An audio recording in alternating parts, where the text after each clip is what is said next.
ইসরায়েলের সঙ্গে বাংলাদেশ সরকারের সব চুক্তি বাতিলের দাবি উঠেছে মার্চ ফর গাজা কর্মসূচিতে। একই সঙ্গে মুসলিম বিশ্বকে আহ্বান জানিয়েছে ইসরায়েলের সঙ্গে সম্পর্ক ছিন্নের।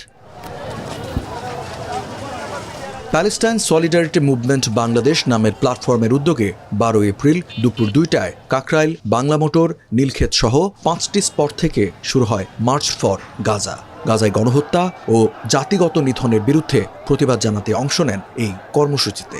সকাল থেকে ঢাকামুখে ছিল জনতার ঢল। হাতে ছিল পোস্টার, ব্যানার, প্লেকার্ড, বাংলাদেশ ও ফিলিস্তিনের পতাকা। দুপুরের আগেই কানায় কানায় পূর্ণ হয় সোহরাওয়ার্দী উদ্যান। আমরা আজকে যে উদ্দেশ্যে নেমেছি, যে ফিলিস্তিনিদের উপরে, আমাদের মুসলিম ভাই বোনদের, ছোট ছোট শিশু বাচ্চাদের উপরে যেইভাবে অত্যাচার করছে ইহুদি রাষ্ট্ররা, আমরা চাই সারা বিশ্বের সকল মুসলমান একত্রিত হয়ে সকলের বিরুদ্ধে একত্রিত ঘোষণা করব।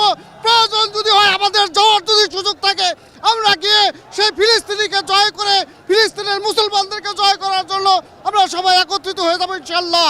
ফিলিস্তিন শুধু একা না, গাজাবাসী একা না, পুরা বিশ্বের মুসলিম ফিলিস্তিনের সাথে আছে ইনশাআল্লাহ। কর্মসূচিতে অংশ নেন বিভিন্ন রাজনৈতিক দলের নেতাকর্মী এবং শ্রেণী পেশার মানুষ।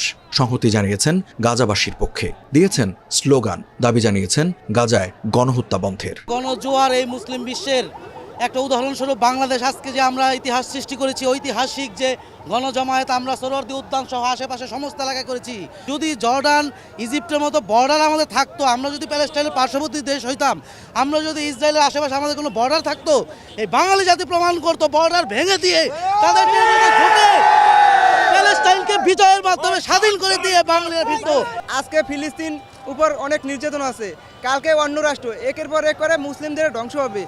আমরা যদি এখনই ঐক্যবদ্ধ না হই, তাহলে কিন্তু আমাদের মুসলিমদের জন্য খুবই সামনে ভয়াবহ পরিণতি অপেক্ষা করতে আছে। রাজধানীর বিভিন্ন এলাকা থেকে খণ্ড খণ্ড মিছিল নিয়ে সোহরাওয়ার্দী উদ্যানে হাজির হয়েছেন অনেকেই।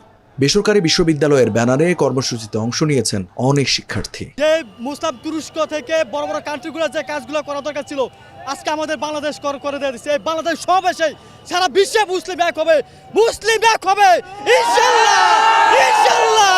আমরা এই বার্তায় বিশ্ববাসীকে দিতে চাই, আমেরিকা এবং ইসরায়েলকে দিতে চাই, স্বাধীনতার পক্ষে, ফিলিস্তিনের স্বাধীনতার পক্ষে আমরা বাংলার মুসলমান সব এক আছি ইনশাআল্লাহ। ফিলিস্তিনে যে এত লোক মারা যায়, এদের জবাব চাই আমরা।